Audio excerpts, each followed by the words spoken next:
Salut à tous. Anciennement la chaîne du koala. Mais ça c'était il y a 6 ans. Très temps de grandir. Aujourd'hui, plus resplendissant. Plus vieux, plus expérimenté, plus stylé. Toujours pas coiffé.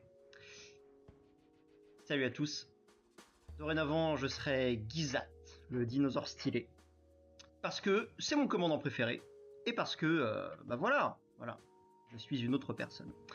Une autre personne depuis la dernière vidéo sur cette chaîne il y a 6 ans. Si vous étiez là à l'époque, je sais qu'il y avait des fidèles, hein. Je sais que vous étiez quelques-uns à me suivre et à être toujours présents dans les commentaires. Bon, et bah si vous êtes des fidèles de l'époque, re-bienvenue, ça fait plaisir. Et si vous êtes des nouveaux, bah bienvenue. Voilà, pour les nouveaux, qu'est-ce qui se passe?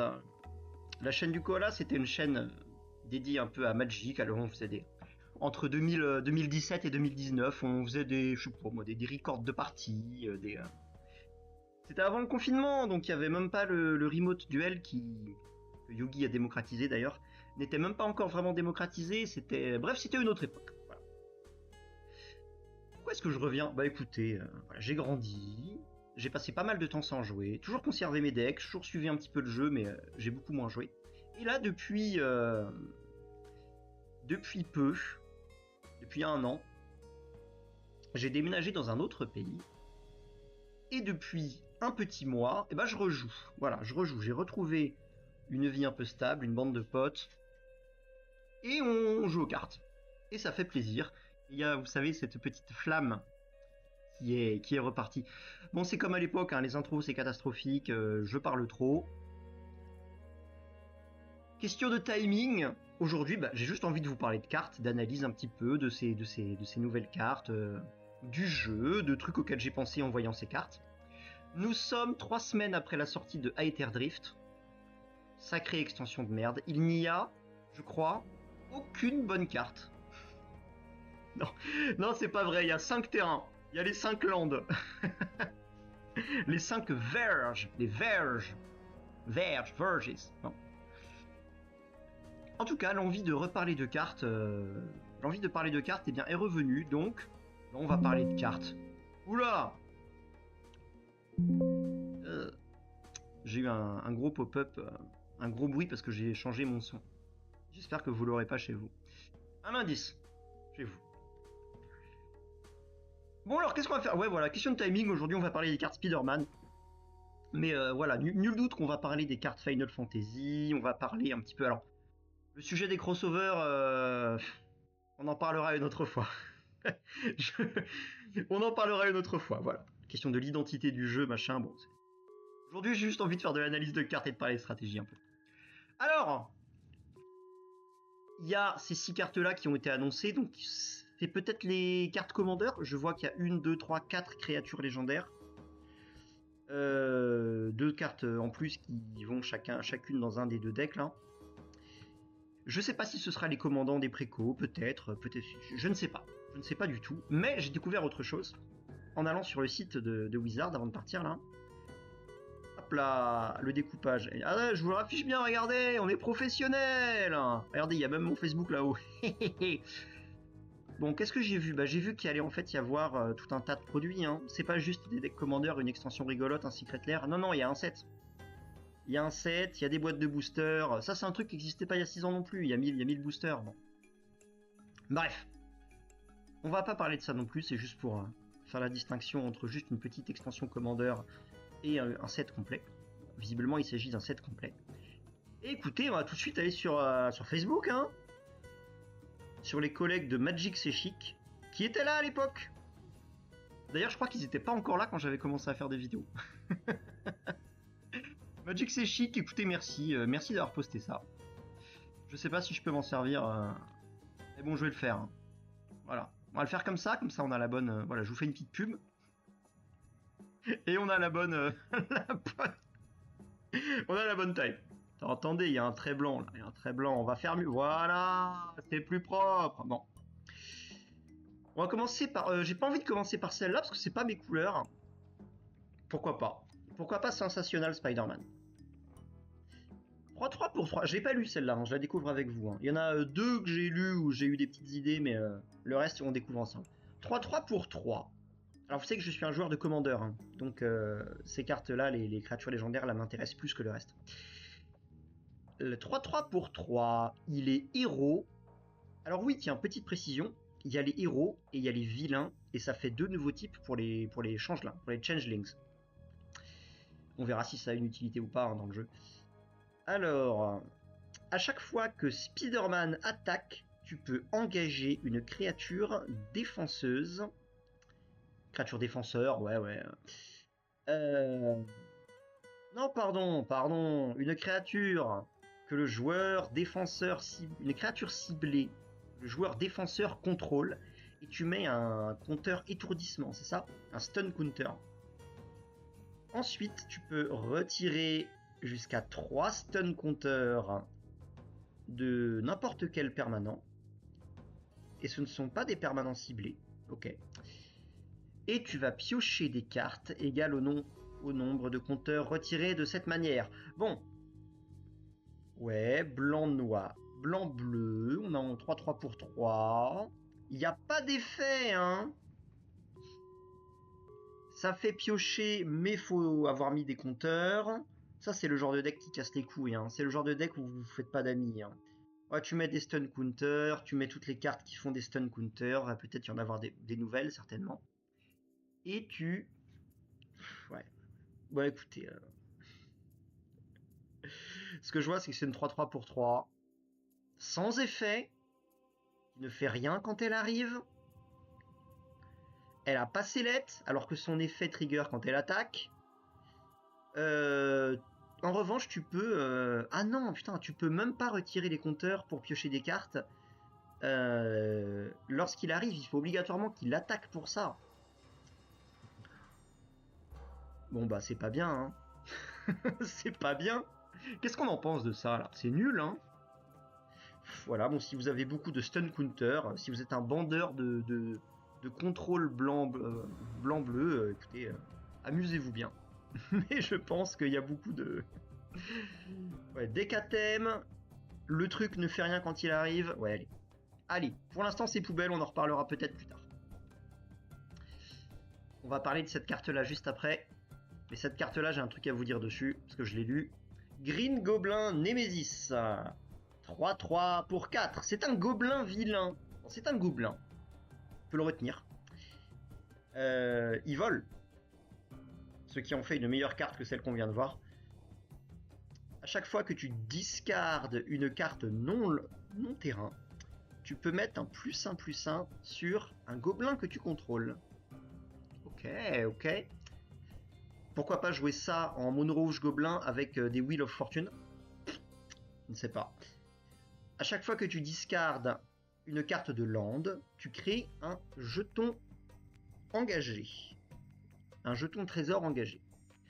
Bon, le problème, c'est que ça veut jouer des gobelins, seulement ça coûte 4. Bon, dans un deck gobelin, pourquoi pas. Les synergies, c'est quoi? Ouais, refaire une full main avec... Je pense qu'il y a moyen de faire de la draw défausse, d'imaginer une combo où tu as des gobelins déjà en jeu, ou alors où tu lui files la sellette, ou alors tu as un gobelin sellette, je sais pas moi, avec des... En plus, t'es en noir, donc il y a les tutos, donc tu peux facilement aller chercher, je sais pas moi, des... comment ça s'appelle? Des jambières d'éclair. Tu peux totalement baser ton jeu autour de ce truc-là. En plus, il vole, donc il va être difficilement bloquable. Et autour du fait de peut-être faire un truc à la Exodia, comme dans Yu-Gi-Oh! Et de draw un max de cartes et de défausser ce même nombre de cartes. Avec des Wheel of Fortune, des pillages sans foi, des... comment dire... Il y a certainement des... Je sais que dans Mono Rouge Gobelin, il y a des combos... J'ai un pote qui jouait Grenzo, et qui pouvait faire une combo de chier infini. Je sais qu'il y a moyen de faire ça, hein. Il y a certainement des gobelins qui te font défausser et qui derrière ont un effet. Le but étant de mettre les 21 points de dégâts avec ce Green Goblin Nemesis volant et tu mets les 21 points. Donc il arrive 3-3 et tu lui mets 18 compteurs. Tu lui mets 18 compteurs et tu peux faire ça. On pourrait imaginer également jouer une carte qui dit que qui pourrait passer outre le troisième effet. Peut-être que pour trigger si on veut faire une combo, comme je pense là, on pourrait faire une... on aurait besoin d'avoir le troisième effet, d'avoir les tokens trésor. Genre une petite combo qui détape un Arthos, etc. Bon, je pense que c'est pas nécessaire. Bon, bref.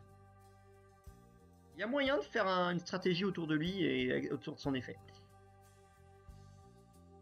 Et sinon, est-ce que c'est jouable? Non, je pense pas. Ça rentre pas dans Gobelin, quoi.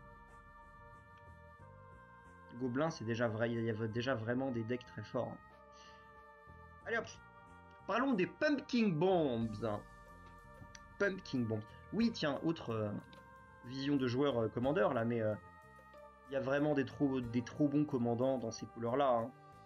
Hein. Comment il s'appelle le titan, là? Croxa. Putain, ça déchire, Croxa. En Gobelin, il y a Grenzo, c'est bien. Bon, bref. Pumpkin Bombs, un artefact. J'aime bien cette carte. C'est la seule... Ah non, c'est partie des 2 cartes que j'ai lues avant de faire la vidéo. Ça coûte 2, c'est un artefact. Tu peux l'engager, tu peux discard 2 cartes. Donc il y a une synergie avec le gobelin qu'on vient de voir avant. Ils vont être ensemble certainement. Discard 2 pour draw 3. Écoutez, c'est pas mal du tout. Ce premier effet est très bien. Parce que dès le tour 2, tu peux jouer cet artefact. Tu peux l'engager directement. Et tu as 3 cartes piochées sur ton tour 2. C'est extrêmement intéressant. Pour l'instant, c'est déjà très bien. Récemment, j'ai construit un deck Thalia. Et je me suis rendu compte que dans les 3 premiers tours, j'ai envie d'accumuler des ressources dans ma main. J'ai envie de... Ou alors de remplir mon cimetière. Enfin, en tout cas, j'ai envie de faire tourner le deck. Donc c'est un très bon ajout dedans. Et il y a un autre deck auquel j'ai pensé, pour lequel c'est un bon ajout, mais vous allez voir. Mais globalement, tous les decks rouges qui veulent piocher, je trouve ça très bien. Après avoir fait ça, tu mets un fuse counter sur cet artefact. Puis cet artefact, les Pumpkin Bombs là, deal damage equal damage to the number of fuse counter à un adversaire ciblé. Ok. Bon, je sais pas si tu vas pas tuer avec ça, hein, c'est un peu juste pour... Est-ce qu'on va avoir des combos pour tuer avec ça? Non, je pense pas. Ça va vraiment juste être pour... En commandeur multijoueur à 4, c'est rigolo, hein, je pense, hein, parce que tout le monde va le faire à chaque tour, donc il va vite grimper, il va vite mettre des points de dégâts. Bon. Et ensuite, c'est cette dernière phase qui nous intéresse, cet adversaire V, il y a une erreur de texte. Pourquoi il y a un V ici? Pourquoi il y a un pluriel? Non, je suppose que c'est cet adversaire. Parce que tu mets des dommages à un seul adversaire, un adversaire ciblé. Je suppose que c'est lui hein, qui va récupérer le contrôle de l'artefact. Et dans quel deck, les amis, est-ce qu'on donne des permanents aux adversaires? Dans Zedru. Eh oui. D'ailleurs, il y a une carte de Final Fantasy qui a été révélée qui marche avec Zedru. On parlera la prochaine fois. Donc, c'est déjà le premier effet de la carte est intéressant. Je trouve que dès le tour 2, piocher 3, c'est... Défausse 2, mais tu pioches 3, c'est très bien. Si on prend en compte que les cartes de ton deck, tu as envie de les piocher, c'est très bien. Tu fais du card advantage. Le fait de donner du card advantage, de faire piocher 3 à un adversaire, c'est quand même un très gros cadeau, mais... En plus, c'est un adversaire, hein, donc en troll à 2 têtes, ça marche pas. Bon, en gros, le but, c'est une très bonne carte de pioche, et en plus, si tu joues dans Zedru, c'est cool. Alors, j'ai pensé à une autre combo. Avec cette carte. J'ai pensé cette nuit. Tu le fais, tu le donnes à l'adversaire, t'as pioché tes 3 cartes, t'as mis ton dégât, et derrière, bam, tu joues aiguille à sectionner, et ton adversaire ne peut plus rien faire avec les Pumpkin Bombs. Sachant que t'as pioché 3, utiliser une carte en plus pour bloquer utiliser l'aiguille à sectionner, là ça te prend une carte en plus, un slot dans ton deck, pour bloquer les Pumpkin Bombs chez ton adversaire, c'est pas si mauvais. Et puis c'est quand même très versatile, aiguille à sectionner. Ça rentre pas dans tous les decks, mais dans Zedru, ça a tout à fait sa place. Donc, tu pourrais même ensuite donner le contrôle des aiguilles à sectionner à ton adversaire. Non, c'est pas mal du tout, hein, ça me fait... J'aime bien. J'aime bien la carte, elle va rentrer dans mes decks. Parlons... Voilà, alors on parlera de lui en dernier, parce que je sais pas encore ce que je vais dire dessus, parce que je l'ai pas lu. Si, j'ai lu le spell qui fait meuler, mais j'ai pas lu le commandant. Alors lui, j'en ai entendu parler, il a l'air fort. Venom, le dévoreur mortel. Ah, Deadly Dévoreur, créature légendaire 4 pour 4. Il est type symbiote. C'est un nouveau type symbiote sûrement. Vigilance, menace, voilà, regardez. Qu'est-ce que je vous disais juste avant là sur lui là. 3-3 pour 3, il fait rien, il a pas d'effet, c'est nul. 3-3 pour 4, il vole. C'est faible quand même. Vol est un bon effet, mais c'est faible. 4-4 pour 4, 2 effets. Alors, vigilance, menace, on aurait presque aimé Trample. Presque aimé Trample à la place de vigilance. Alors lui, il est intéressant parce que lui, il fait des trucs explosifs. Et on va d'ailleurs voir un petit peu en revue tout ce qu'il peut faire. Ok. L'idée, c'est que pour 3, tu exhibes une créature de n'importe quel cimetière. Une carte de créature ciblée de n'importe quel cimetière. Donc c'est très versatile. Soit tu peux le faire depuis le tien pour faire des trucs intéressants. Soit tu peux le faire depuis un cimetière adverse pour baiser les réanimators. C'est très bien. En ce moment, il y a Valgavoth. Hein. Il y a Diada. Il y a Croxa. Il y a... Tu vois. Donc c'est intéressant. Autre petit point intéressant avant de lire la suite de l'effet. Ça coûte 3 mana, ce qui est un peu cher. Ce qui est même très cher pour exiler une carte d'un cimetière. Mais en fait, au vu de à quel point ça peut te faire gagner, c'est pas si cher que ça. Et surtout, c'est des manas incolores. Donc t'es pas là à te faire chier avec... J'ai un exemple, hein, avec le commandant Saprobionte, là, le commandant Saprobionte nul, qui te demande du mana coloré pour exiler un truc d'un cimetière. Parfois t'es baisé, tu peux pas le faire. Alors que là, ça va être facile. Donc tu exiles une créature d'un cimetière. Pour l'instant, ouais, que des points positifs. Et quand tu le fais, tu vas mettre X marqueur +1/+1 sur cette carte. Non, sur le target symbiote. Waouh! Ah, j'avais même pas compris ça. Tu peux le faire sur une autre carte. Putain, c'est encore... voilà. C'est très bien. Tu peux le faire sur lui, il est symbiote, mais sur une autre carte aussi. Target symbiote, c'est même pas un symbiote que tu contrôles. Tu peux faire un cadeau à ton pote. Et X, c'est la toughness, c'est l'endurance de la carte exilée. Donc, la question maintenant, c'est parce que la carte ne fait pas grand chose elle toute seule, elle est juste 4/4 menace, vigilance. Donc la question c'est comment faire un truc rigolo avec. Pour ça, qu'est-ce qu'on va faire? On va aller dans la... Alors j'ai déjà préparé.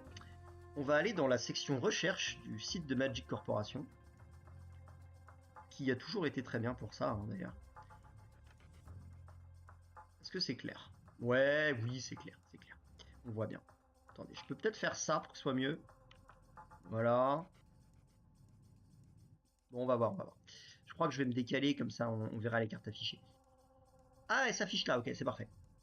Donc, l'idée c'est que là j'ai fait une recherche en tapant, j'ai recherché donc en incolore, en noir et en vert, les cartes avec, j'ai mis minimum 10 de toughness, d'endurance.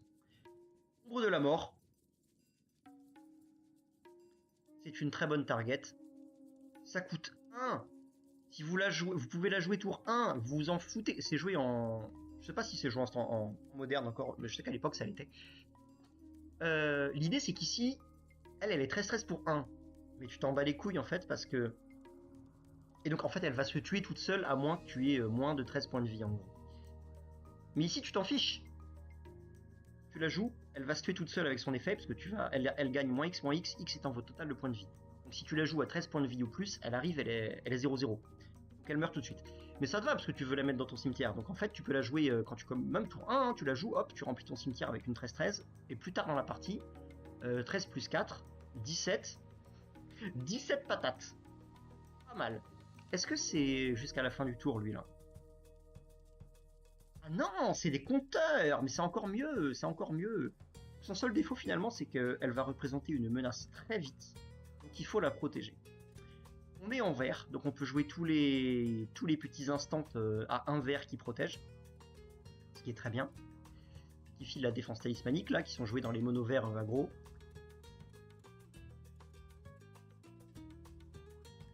Ce qui m'a l'air très très bien. Ok, donc c'est une bonne cible. Qu'est-ce qu'on a d'autre comme bonne cible? L'arbre de la perdition. Oui, c'est rigolo, ça a 13 PV. C'est une carte qui est pas jouable dans beaucoup de packs, mais à la limite, là, vous pouvez. Dans un truc qui est pas au petit. Tac, tac, tac. Les jetons maritelage, c'est 20-20. Mais non, alors ce truc-là, ouais, ce truc-là. Alors, il a 13 PV, mais c'est de la merde, mais ça fait une cible à 13 PV. Tu la mets dans ton cimetière, c'est cool. Alors, sachant que t'es en noir aussi, hein. Donc tu peux jouer toutes les cartes qui remplissent le cimetière. Et tu peux même jouer un petit package réanimator si t'es chaud, tu vois.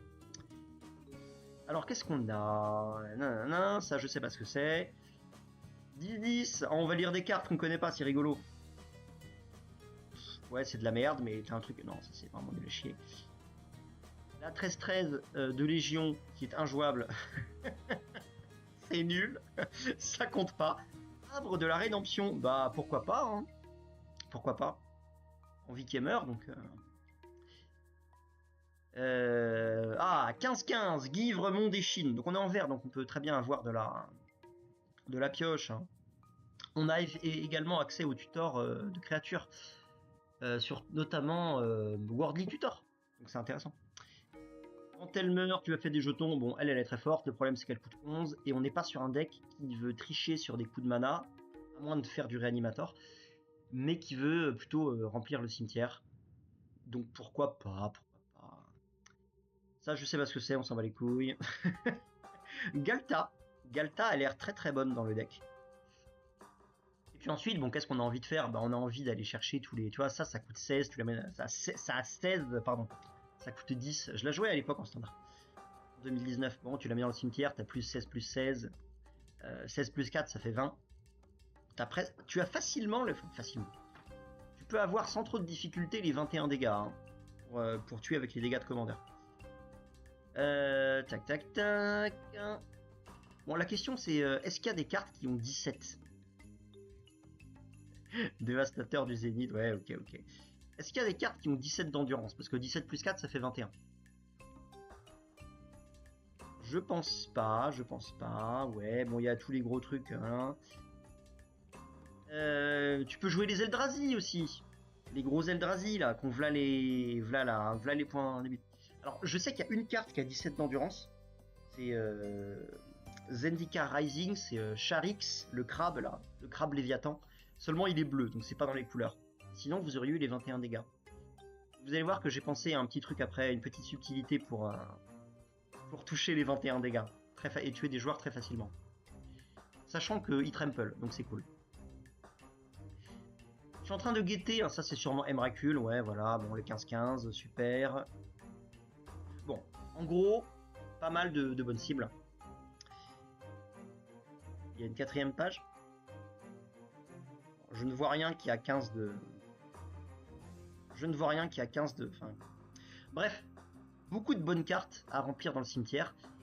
Sachant que ce qui t'intéresse, c'est même pas d'avoir des cartes qui sont bonnes, c'est juste d'avoir des cartes avec une grosse endurance dans le cimetière. Donc je suis sûr qu'il y a même des communes ou des trucs vraiment à chier, tu vois, des trucs qui ont 8-9 d'endurance. Coûte littéralement 5 centimes à acheter. Et donc ce deck peut te permettre de jouer des cartes poubelles comme ça. Donc c'est intéressant. Et évidemment, l'autre carte avec laquelle c'est intéressant comme commandant, c'est Berserk. Eh oui, c'est Berserk. Facile. Facile, Berserk. Qu'est-ce que tu fais avec ça? Bah tu tues ton adversaire en fait. En plus, Berserk file le trample. Ouais. C'est quand même pas mal, hein. Quand même assez vilain. Pour moi, must have dans tous les decks verts, mais dans beaucoup de decks verts. Bon, ça fait le taf. Ça fait du très beau taf. Bref, vous avez compris, il y a moyen de tuer les joueurs un par un, juste en protégeant ta créa. T'es en noir, donc tu peux très bien... si ton plan de jeu, vraiment, c'est de tuer avec ton commandant et de laisser en jeu, tu peux très bien jouer les petits effets, les éphémères verts qui filent la défense totale, et tu pourrais très bien jouer des trucs du type survivance du mal. Je sais qu'il y a d'autres cartes qui font ça, mais j'aime beaucoup celle-ci. Petit éphémère pour 1.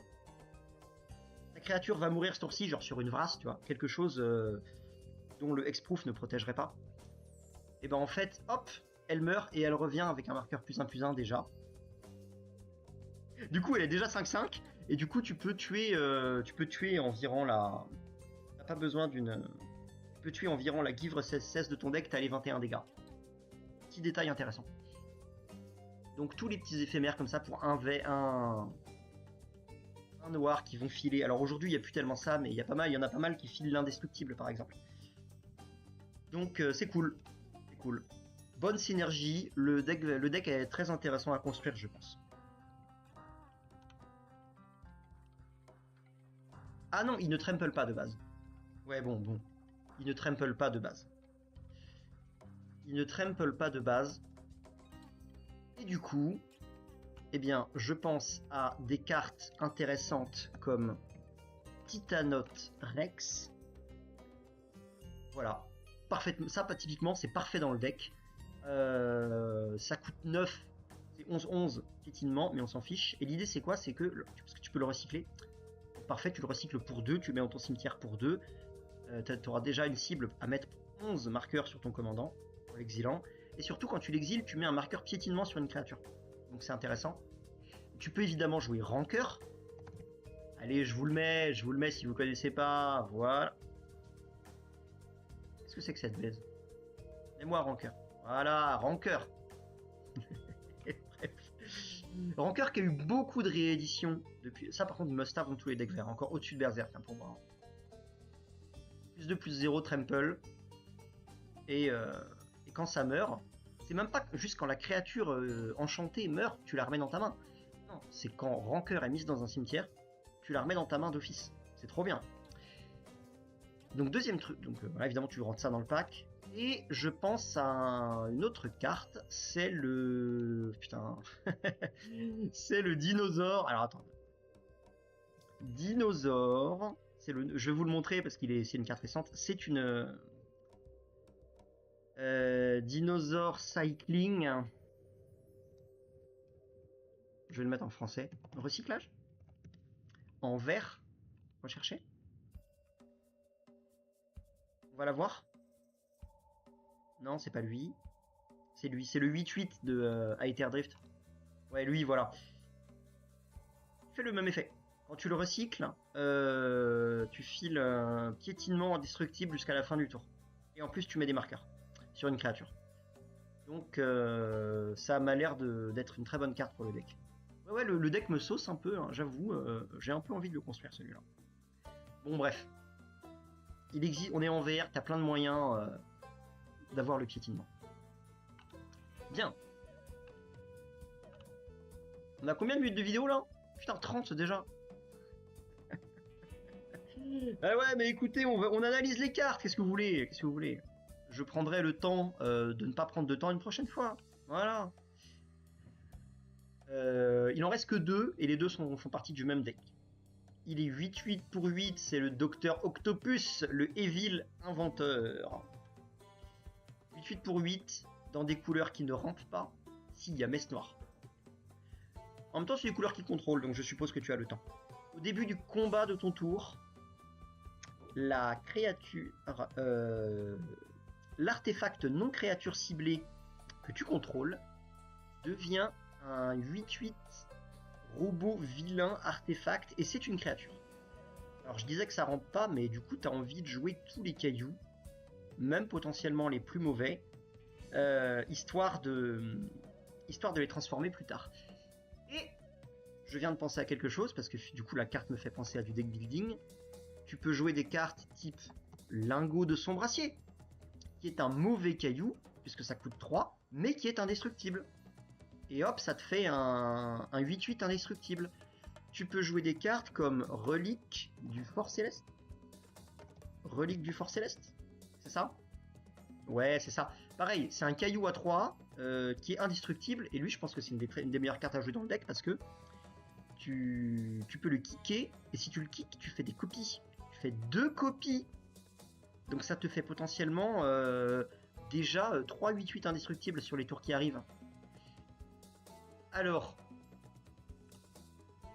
si on était en rouge, j'aurais même envie de vouloir filer de jouer des trucs qui filent la sellette à toutes les créatures, faire des one-shots, des one-turn kills. Mais on n'est pas en rouge, c'est dommage. Et du coup, t'as presque envie de faire un pack avec du rouge, type Nekuzar par exemple, pour jouer ça dedans et faire des trucs avec.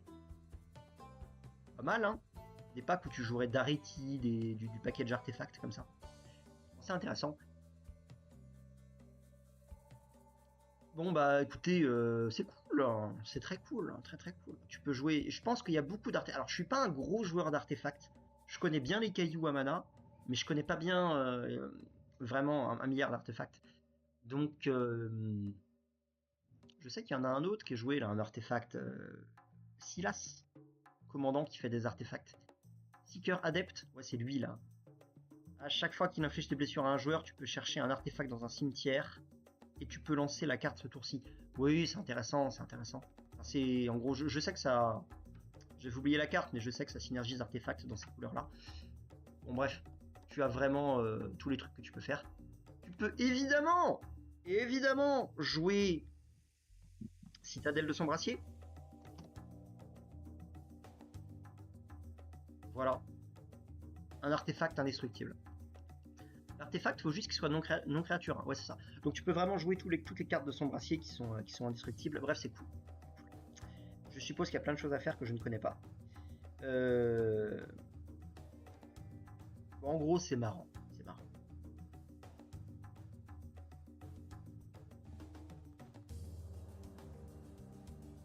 J'avoue, rigolo à construire. Et qu'est-ce que... Voilà, il nous reste une dernière carte. Grasping Tentacles, un sorcerie. L'adversaire ciblé, tu ne peux pas le faire sur toi-même. 1000, donc va meuler 8 cartes. Et tu peux mettre un... C'est une erreur de lecture de cartes que j'ai faite un peu plus tôt dans la vidéo. Là. Il y a un point, hein. C'est une autre ligne de texte. Je sais que je l'ai fait sur ça là. En bref, vous l'avez peut-être vu, c'est un peu un détail. Sur celle-là, c'est moins important. Sur celle-ci, c'est plus important. Tu mets ensuite une carte d'artefact depuis... Donc c'est pas ciblé. Depuis n'importe quel cimetière sur le battlefield sous ton contrôle. Ça a l'air vraiment très bien. Ça a l'air vraiment très bien, non?